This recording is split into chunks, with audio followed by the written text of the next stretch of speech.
Have you ever been in a dream? Maybe falling from a skyscraper or about to get into a terrible car crash, and right at the moment of impact, you suddenly wake up heart pounding, gasping for air. It's a super common experience, and it makes you wonder, why can't we just die in our dreams? Is there some kind of safety switch in our brains that pulls us out at the last second? Today, we're diving deep into the fascinating world of dreams to uncover the truth behind this bizarre phenomenon. Why do you always wake up right before you die in a dream? The answers might surprise you. Stick around, because we're going to explore the psychological, biological, and even evolutionary reasons behind this ultimate dream cliffhanger. First, let's get one major myth out of the way. You've probably heard the old wives' tale that if you actually die in your dream, you'll die in real life. Let me be crystal clear. That is completely false. There is zero scientific evidence to support this claim. It's a spooky story, great for campfires, but it's not based in reality, so you can relax. Dreaming of your own demise, while unsettling, is not physically dangerous. In fact, it's a normal part of the human experience. So if it's not to save our lives, why does our brain jolt us awake? One of the biggest reasons is pure, simple shock. Imagine the scenarios: falling, drowning, being chased. These situations are packed with intense emotions like fear, panic, and helplessness. Your brain, even in a dream state, processes these emotions. When the intensity reaches a critical peak, like the moment of supposed death, the emotional overload is just too much. Think of it like a circuit breaker. Your amygdala, the part of your brain that handles fear and emotional responses, goes into overdrive. This sudden, massive spike in emotional and physiological arousal, your heart rate soaring, your breathing quickening, is often enough to shock your system and pull you right out of sleep. Your brain essentially says, "Whoa, this is too intense," and hits the emergency eject button. You wake up feeling the physical remnants of that dream fear, which is why your heart might be racing. Another key factor is that our brains simply don't know what death is like. Our entire life, our brain is busy collecting experiences, memories, and sensory data. It uses this vast library to construct our dream worlds. You've seen a tall building, you've felt the sensation of falling, so your brain can patch together a dream about falling off one. But death? That's the one experience nobody has and comes back to report on. Your brain is a masterful storyteller, but it can only work with the material it has. When it gets to the part of the story called death, it hits a blank page. It has no reference point, no sensory data, no memory of what comes next.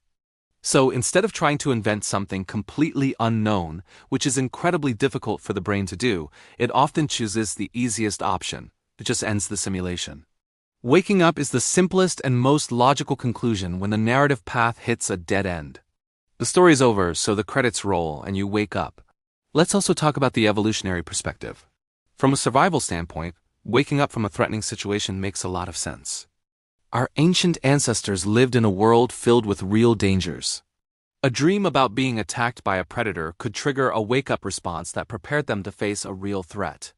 That jolt of adrenaline, the heightened awareness, it's all part of our fight-or-flight response. Even though you're safe in your bed, your brain's ancient wiring might not make that distinction while you're deep in REM sleep. A dream about a life-threatening event triggers the same primal alarm bells as a real one. Waking up ensures you're alert and ready to react, just in case that rustling outside your cave or your bedroom window is an actual danger. It's a deeply ingrained survival mechanism that has been passed down through generations. Our brains are hardwired to prioritize survival, even when the threat is only imaginary. Now, here's a twist. Not everyone wakes up. Some people actually do dream of dying and experiencing what comes after. So what's different for them? These experiences are often less about the shocking, abrupt end and more about a transition. People might report floating above their body, moving towards a light, or feeling a sense of peace and acceptance. Why the difference? It often comes down to the emotional context of the dream. If the dream is chaotic and fear-based, you're more likely to wake up from the shock. But if the dream narrative frames death in a more symbolic or peaceful way, your brain might be able to continue the story.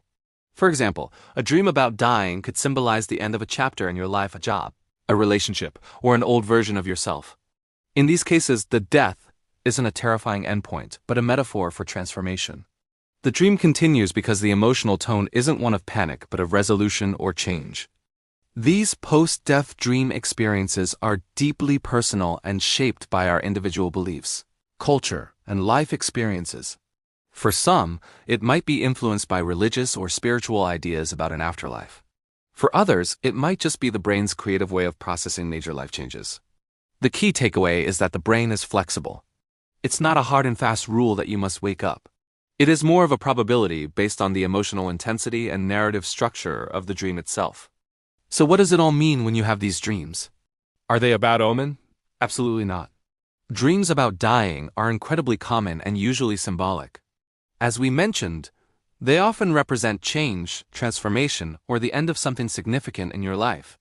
Graduating from school, ending a relationship, or quitting a job can all trigger dreams of death. It's your subconscious mind's way of processing these major transitions.